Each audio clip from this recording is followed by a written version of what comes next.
What's up, guys? This is your rap teacher going to teach you about rap. And for today's video, we're going to talk about one of the most important skills in hip-hop, storytelling. When you really listen to rappers' lyrics, at the core, it's all storytelling. Sure, there are random flexes and clever punchlines, but the backbone is always a story. Take J. Cole's No Role Models. No role models, and I'm here right now. No role models to speak of. Searching through my memory, I couldn't find one. Last night, I was getting my feet rubbed by the baddest, not Trina, but I swear to God, she'll make you call your girl up and tell her, hey, what's good? Sorry, I'm never coming home. I'ma stay for good. Then hang the phone up and proceed to lay the wood. I came fast like 911 in white neighborhoods. See what he did there? That's showing, not telling. Cole doesn't just brag about being a ladies' man. He paints a scene. He tells a story so vivid you can see it play out. That's the power of storytelling in rap. Let's look at another example. Ain't no other king in this rap thing, they siblings. Nothing but my children.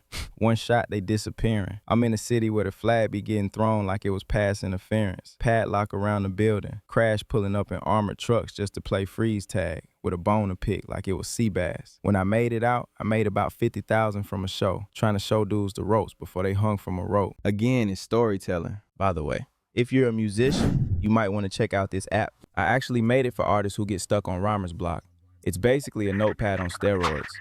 Super dope if you want to keep track of your songs and want rhyme recommendations as you type.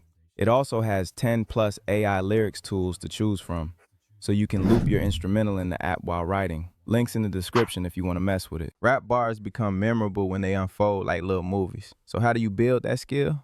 Let's break it down. 1. The one-bar story, the snapshot. This is like taking a photo, quick impact, heavy meaning, no wasted words. Example, he ain't cried at the funeral, he just stared at the casket. That one line says everything, numbness, trauma, a lifetime of funerals. No backstory needed, imagery does the work. Try this, take a personal truth, compress it into one bar, and make it hit. For example, my girl loved me more than my mama ever could. Straightforward, no fluff, but it carries weight. 2. The 2-bar story, the couplet. This is the classic setup, payoff. The first bar creates tension, the second delivers the punch. Example, she texted, I'm done. When I slept in the cell, woke up to silence, no calls, no bell. First bar, setup. Second bar, the emotional punch. Or flip it into something personal. Mama never gave me hugs or kisses. That's why I call all these women hoes and bitch. 2 bars, setup, payoff, quick and heavy. 3. The 4-bar story, the short story. This gives you a beginning, middle, and end. Example, I was 10 with a black eye, blaming the door. Mama said lie to CPS or they'll take you for sure. Used to hide in the closet when he kicked in the frame. Now I'm grown with the rage still locked in my name. That's childhood trauma, fear, and lasting scars, all wrapped in 4 bars. Or something simple in relationships. I called your phone, no text or reply. Then I started thinking about all of your lies. You ain't even pull up on Valentine's. Last thing I heard, you was out with my slime. It doesn't need to be super profound. It just needs to show, not tell. 4. The 16-bar story, the short film. Here you get room to breathe. You can describe visuals, dialogue, inner thoughts. You can twist perspectives, add drama, or even flip the whole story by the end. Think of it like shooting a short film in your verse. Now let's talk about another tool, hyperbole. Hyperbole is exaggeration, throwing extra sauce on your bars. And in rap, exaggeration equals entertainment. For example, I got 100 shooters in the cut. Obviously, you don't literally have 100 shooters, but it sounds bigger, bolder, more cinematic than I know a couple guys who will ride for me. Hyperbole is what makes bars endless. You don't have to stick to what's true. You can rap about what's possible. That's how rappers keep creating without running out of stories. It's what makes lines stick in your head. NBA Youngboy said, I got ice burn where my heart at. Nobody's heart literally has frostbite, but the exaggeration makes you feel the pain deeper. Lil Wayne mastered this. From I'm so high I could eat a star to comparing himself to a venereal disease, Wayne exaggerated to the extreme. That's why his bars are legendary. Why you need storytelling plus hyperbole? It elevates your image, makes you sound larger than life. It adds entertainment value. Boring life stories become unforgettable. It expresses emotion, turns feelings into vivid imagery. It creates fantasy and escapism, lets listeners escape into your world. And it doesn't stop with lyrics. Rappers exaggerate their personas too. Kanye West, with his antics and ego, became an unforgettable character because of it. So don't just tell stories, show them, exaggerate them, bring them to life. So let me ask you, which rapper do you think is the best storyteller of our generation? And second, do you prefer realistic bars that mirror life or crazy exaggerations that take it to another level? Drop your takes in the comments, smash that like button if you learned something new, and hit subscribe. I'm breaking down the art of rap every day.